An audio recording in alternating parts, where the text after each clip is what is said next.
So, hi everyone, and welcome to our very last video for our series on oligopolies. And this one will be all about the dominant price leadership model. And this dominant price leadership model, the main motivation behind it is that we could have a sort of market wherein we have this one trailblazing leader. But since the market is big enough, there's still some room for other firms to follow that leader. But it's in that case that the leader will often have a high market share and the other players will often compete perfectly competitively for the remaining shares. So we have one trailblazing leader because of maybe some differentiation or some sort of considerable advantage. And then there are other smaller firms that are there in the market. And this is generally the characteristic of a dominant price leadership model. So we assume that there's a large dominant leader which has considerable share of the total market and some smaller fringe firms. So the other firms we call as fringe firms, right? And each of them have a small market share. And we say that the market demand is assumed to be known by the dominant firm. And we also assume that the dominant leader knows the marginal cost curves of the fringe firms. So the leader effectively acts like a monopolist in this case, right? And what the leader can do is it can sort of add up horizontally and find the total supply of the fringe firms at each and every price. And in having this information advantage, effectively it can obtain its own demand curves. The leader has its own demand curve. So the model, as you might probably guess, is a combination of both the theory of the monopolists, which characterizes the dominant leader firm, and a perfectly competitive market, which characterizes the market of the fringe firms. And in general, the fringe firms are assumed to accept the prevailing price set by the leader. And what they do is they adjust, so they accept the price of the leader and they adjust their output levels to maximize their profits as if they were acting in a perfectly competitive firm.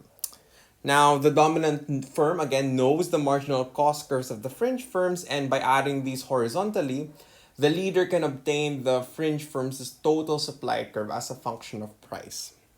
So let's sort of discuss this thing. So we'll assume that we have an industry with firms that produce generally identical products, and suppose that this market is dominated by a large firm whose output level is denoted as Q sub L, right? So the output is Q sub L. Then we have n number of small firms, which we refer to again as fringe firms, and each of those firms produces QI units of the output. So we could have Q1, Q2, Q3 until Qn. Then each one of those is some QI. Then of course the leader produces QL.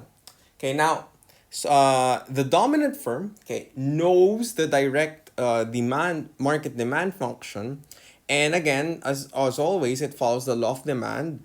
And we know that the total quantity in the market, that's capital Q, is just equal to the leader's quantity or output plus the sum of all of the fringe firms' output. So that capital QF is the sum of all of the outputs of all of the fringe firms.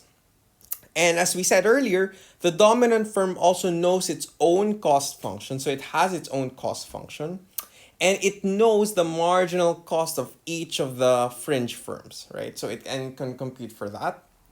Then what we'll notice is the leader, the first thing that the leader will do is it will find the total supply of all the fringe firms. Again, if it wants to maximize profit, since each fringe firm takes the leader's price as given, each firm's supply is obtained by setting P is equal to MCI, right? So that's our condition here. So the price is effectively P is equal to MCI, which is a function of QI. So the amount that each fringe firm will sort of produce, that makes up part of their marginal cost, or the determination of their marginal cost, which is equal to the market price. And effectively, we'll know that QI is some function of the market price, right? Which this one is firm I's. Okay, so this is firm I's supply. Okay, so we have each firm supplying this much. Now, how do we get the total supply of all the fringe firms? Well, we just add it up. So that's QF, right? Which is equal to the sum of I equal to 1 until all the fringe firms. So we sum up all the fringe firms, so QI. And we know that since QI is some function of P, then this should hold that QI is some function of P. Therefore, QF is also going to be some function of P. So we have that there. Next, we can also, after that, so after we get the total supply of all the fringe firms, we can derive the leader's relevant demand curve, which is essentially its residual demand. So this is the leader's residual demand curve, residual demand. And this is basically equal to QL, small ql, which is equal to the total market output minus the total output produced by all the fringe firms. And again, by the direct demand function, big Q is some function of P, and QF is some function of P. Therefore, we can also say that QL is some function of the market price. And that is effectively the leader's relevant or direct demand function, right? And if we can also, because this is the direct form, we can also get the indirect form as just P, which is some function of the leader's, which is the leader's relevant inverse demand function, rather. So finally, using the leader's relevant inverse demand function and its cost function, again, the leader will of course want to maximize its profit. So it wants to maximize, okay, its goal is to maximize profit subject based on the amount that it produces, which is just the revenue of the leader less the cost of the leader, right? Which is equal to P times QL minus CL. And we know that P is some function of QL times QL minus CL QL, right? So that's the profit function of the leader. And like always, the FOC is just the first order derivative of that profit function with respect to QL. Note that it's not a partial derivative because everything's just a function of QL. So we equate that to 0. Then the SOC just is the condition for a maximum. So the second order derivative with respect to QL should be less than 0. So the FOC can be solved for by the dominant firm's optimal output, QL, and the price is obtained by substituting its optimal output in its relevant demand curve, which is this one. So that's, we're going to get some optimal price based on what the leader would charge based on its own optimization procedure. Then the fringe firms will sell their output at the price set by the dominant firm, which is P star. The output that will be produced by each fringe firm is obtained by substituting this price to its supply function. So we'll get all of this when we deal with an example. But let's view this graphically first. So we have here what looks to be a complicated graph, but in reality, it's actually a very simple graph. So we have here the demand curve of the market, that's this one, the supply curve of all the fringe firms, the marginal cost, the marginal revenue curve, and we have the residual demand curve. So this is the residual marginal revenue curve, and we have this residual demand curve here. Now, as we said, right, the leader firm can know, okay, the fringe's supply curve, right, and effectively we can derive the residual demand curve of the leader firm, which is DR, as just the horizontal difference between the fringe's supply curve, which is SF, and the market demand curve. So the difference between that can be graphed out as this pink line here. And effectively, using this residual demand curve of the leader, we get the output price combo of the leader. So if you notice that pink line, right? So that pink line, we have, we can derive from this pink line, okay, since this is the demand curve, we can derive the marginal revenue curve of the leader, which is MRR, this one. Then by the condition, okay, so by the condition, okay, we can have a profit maximizing monopolist, which the leader acts as. So that's at MR is equal to MC. So that's somewhere here. So this is, say, point E. Then we can get the output of the leader. So this is QL. And the price that is going to be charged by both the leader and the follower firms and the fringe firms is this one, which is P.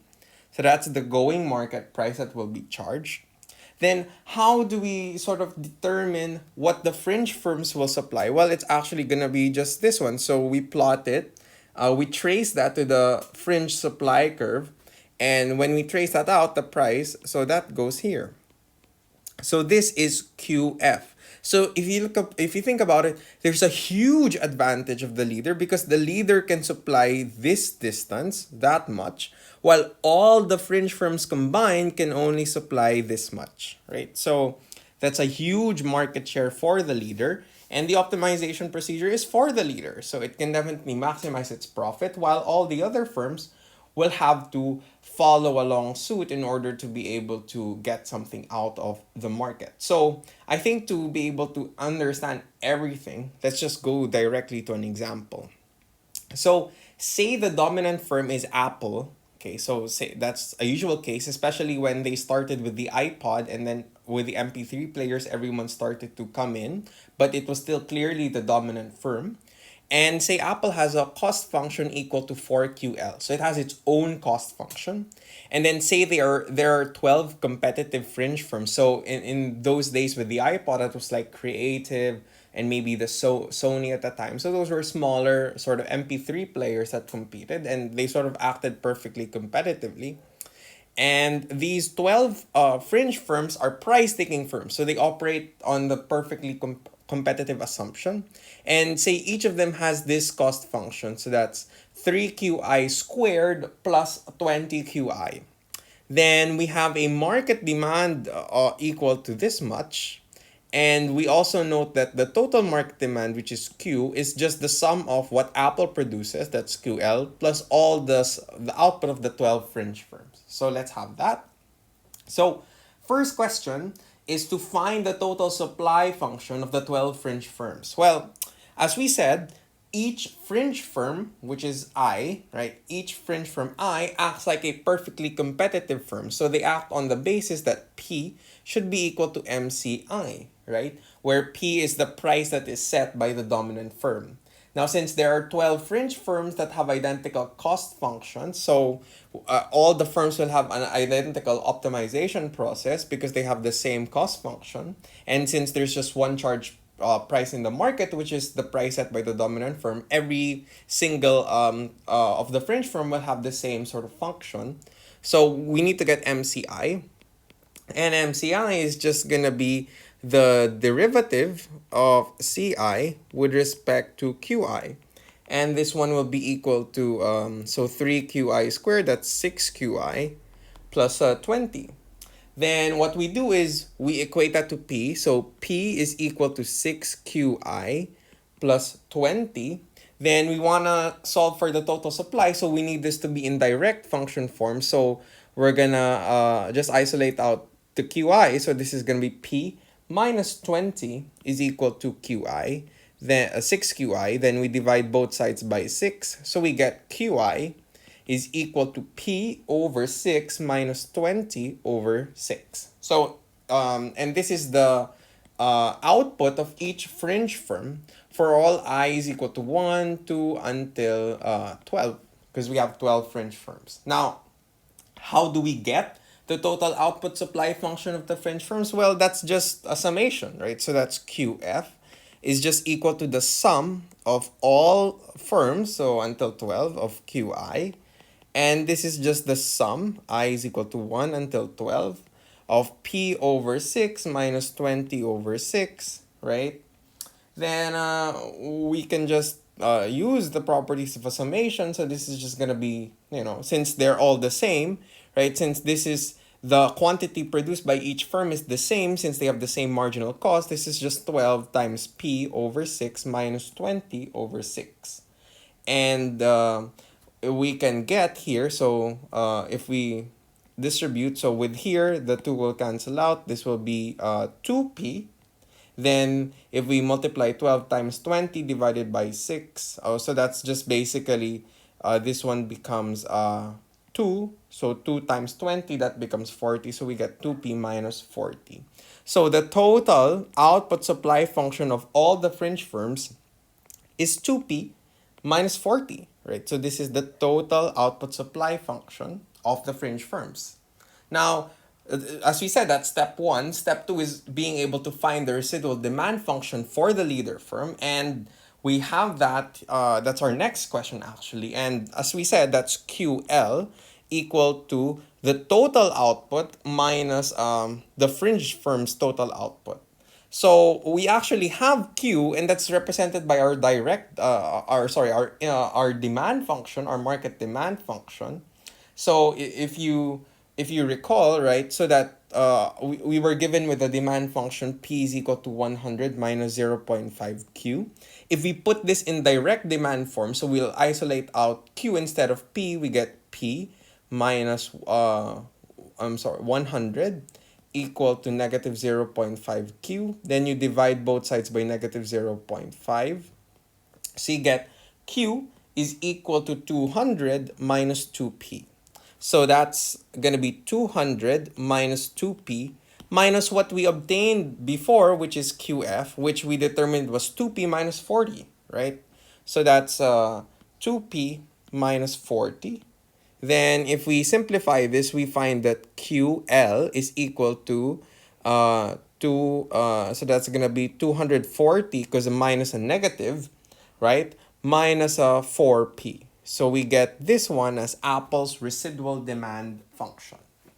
So last question for our entire module. So if Apple operates as the dominant firm facing competition from the fringe firms in the market, we need to find the optimal output and price of Apple. And given that price that Apple will set, how much output does each of the fringe firms produce, given that they base their price off of Apple's price and will compete for the market share of Apple.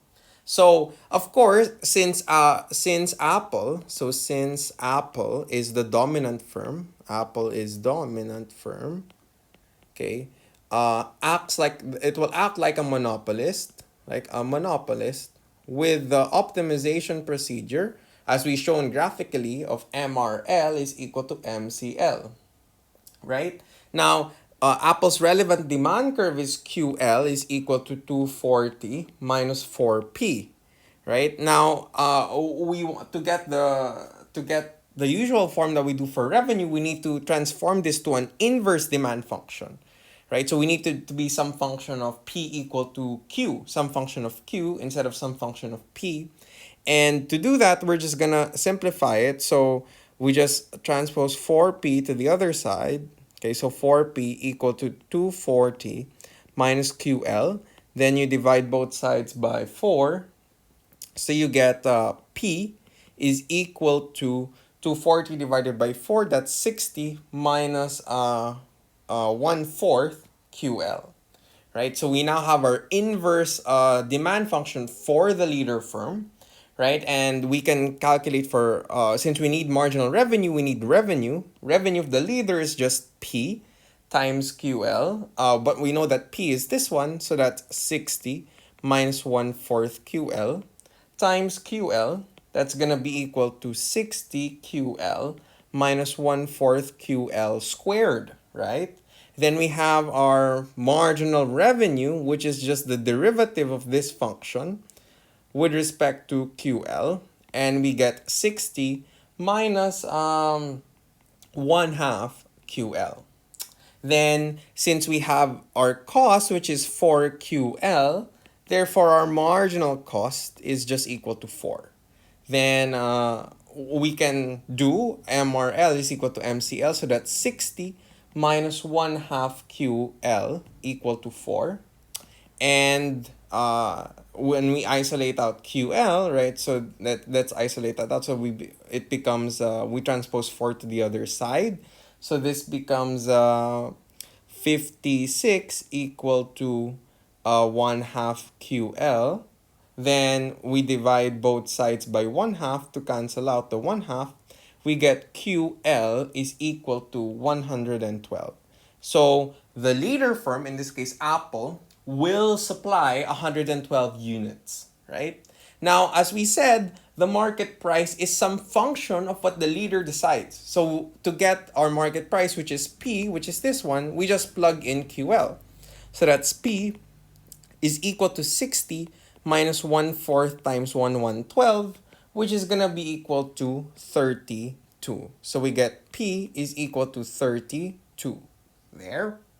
Then, since the fringe firms, okay, are the price followers, so recall that they just follow the price of the leaders. To get each fringe firm's output, we can just plug in the price and the quantity, or in this case, just the price actually, to the fringe firm supply curve. So if you notice, we solve for that first. That's this expression here.